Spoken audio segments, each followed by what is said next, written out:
Adakah dalil yang menjelaskan tentang tahlilan?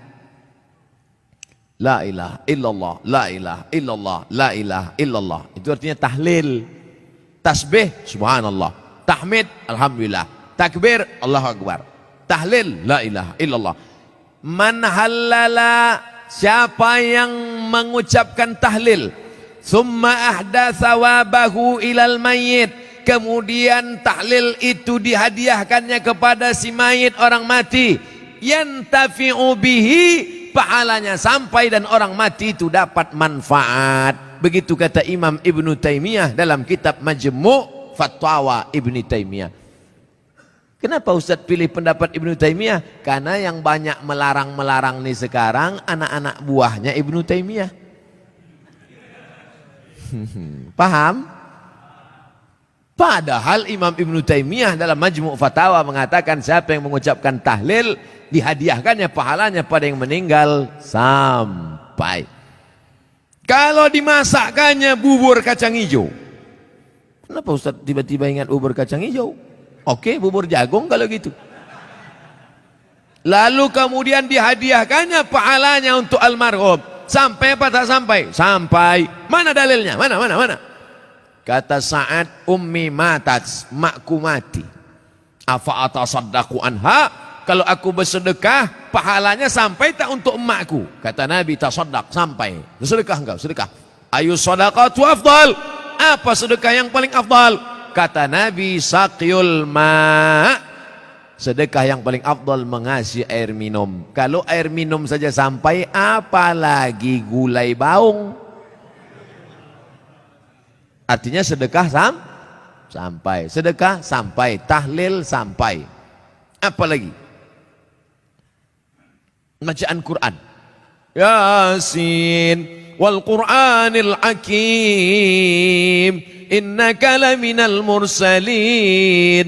Sampai apa tak sampai bacaan Quran pada orang meninggal dunia? Sampai. Bacaan Quran untuk orang meninggal dunia sampai. Mana dalilnya? Ketika Nabi SAW melewati suatu makam, diambilnya pelepah korma, ditusukkannya ke makam itu. La'allallaha an yukhaffifa adzabahuma ma lam yaybasa. Tasbih pelepah korma sampai pada orang yang meninggal. Apa komentar Imam Nawawi dalam kitab Majmu', dalam kitab Al-Minhaj Syarah Sahih Muslim Ibn Al-Ajjaj? Kalau tasbih pelepah korma saja sampai, apalagi bacaan Quran orang yang beriman. Buka kitab Ar-Ruh, punya Imam Ibnu Qayyim Al-Jauziyah, murid Imam Ibnu Taimiyah.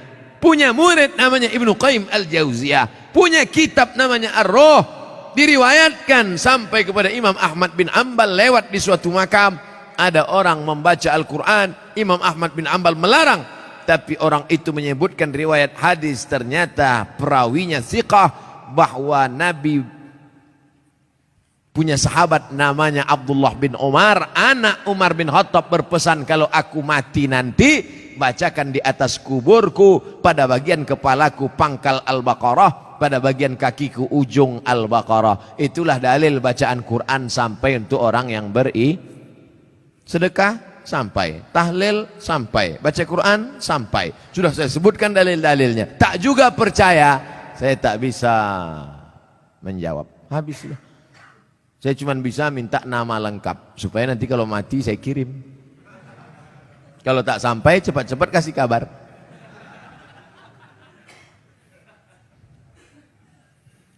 Mengazankan anak baru lahir itu apa dalilnya Pak Ustadz? Nabi mengazankan ke telinga Sayyidina Al-Hasan, anak Fatimah radhiyallahu anha, adzana shalah, bunyinya seperti azan waktu azan salat.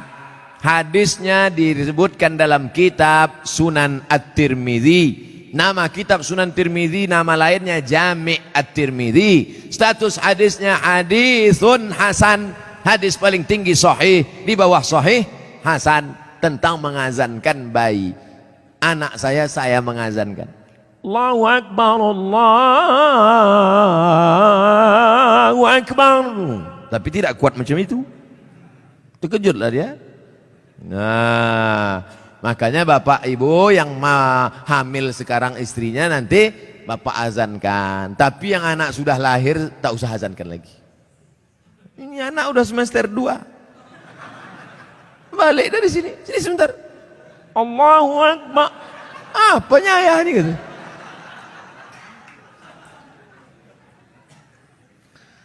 Saya mau tanya mengenai pernikahan uang hantaran. Bagaimana menurut pandangan Ustadz kalau si ibu wanita itu meminta uang hantaran mahar yang cukup tinggi? Ada tiga kemungkinan ini. Pertama memang mau bertanya masalah hukum. Yang kedua mau menyindir mak tua dari sini. Yang ketiga mau menawar. Perempuan yang paling baik aqalluha mahran, yang maharnya paling murah. Wahai ibu-ibu, turunkan harga mahar. Sebetulnya yang menetapkan harga mahar ini wali, ayah. Tapi sekarang banyak ayah yang anggota ISTI, Ikatan Suami Takut Bini. Maka yang berperan sekarang ibu-ibu, matre. Banyak perempuan lebih mau makan di daun daripada makan di pinggan. Oleh sebab itu turunkan standar nih sedikit. Jangan nanti setelah dia hamil barulah na'udzubillah datang dia baik-baik. Idza ja'akum man tardawna dinahu, kalau datang kepadamu orang yang baik akhlaknya, wa khuluquhu, baik agamanya, fazawijuhu, nikahkan dia. Illa taf'alu, kalau tak kau lakukan, takun fitnatun fil ardi wa fasadun arid, maka terjadi kerusakan yang amat sangat berat. Tolong jangan sampai anak-anak muda ini besok buat baleho turun ke jalan, turunkan harga mahar, turunkan harga mahar. Kemudian jodoh itu seperti apa Pak Ustadz? Apa orang yang sudah menikah terus meninggal terus menikah lagi, apakah itu berarti jodohnya juga Pak Ustadz? Karena berjumpa orang berjodoh atau karena jodoh dia berjumpa? Memang jam-jam setengah 11 ini payah nangkap memang. Karena ada jodoh baru berjumpa atau karena berjumpa itu orang berjodoh? Karena ada jodoh lah maka berjumpa. Kalau tak ada jodoh sampai mati tak akan berjumpa. Kok Ustaz tahu? Saya pernah ngalami. Saya Dewan Juri Musabaqah Tilawatil Quran tingkat Provinsi Riau. Kalian pikir Ustaz alang-alang?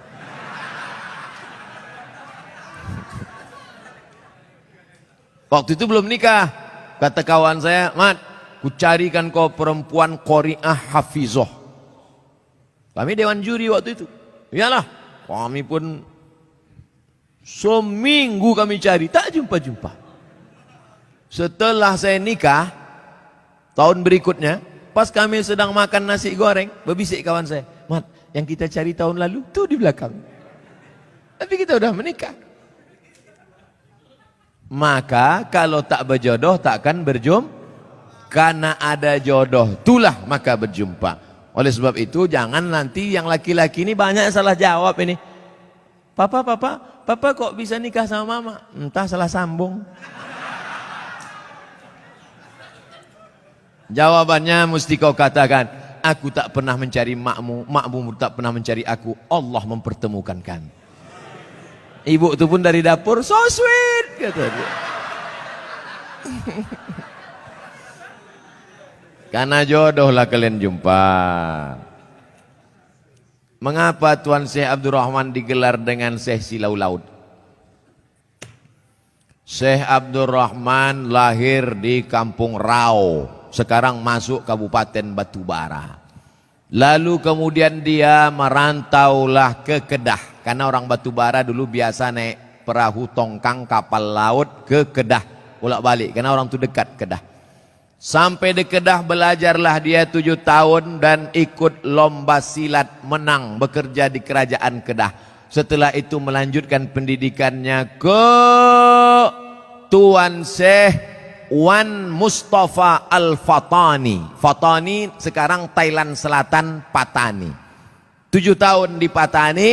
Setelah itu dibawalah oleh Syekh Wan Mustafa Al-Fatani ke Makkah Al-Mukarramah. Belajarlah dia dengan ulama-ulama di Makkah, di antaranya Syekh Hasbullah, belajar fikih kepada Syekh Ahmad Khatib Al-Minkabawi.